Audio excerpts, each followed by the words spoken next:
What if nobody cares? What if nobody buys? What if I build this thing and it just passes by? We all feel that fear, every inventor does.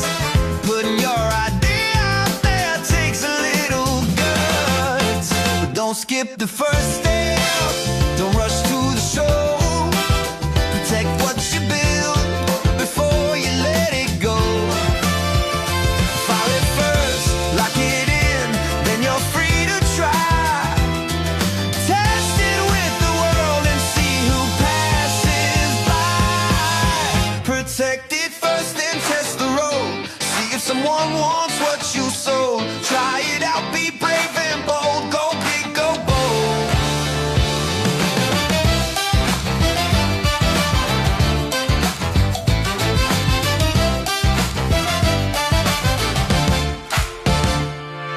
One inventor launched a watch. People thought it was small, but millions came to back the dream and proved them wrong.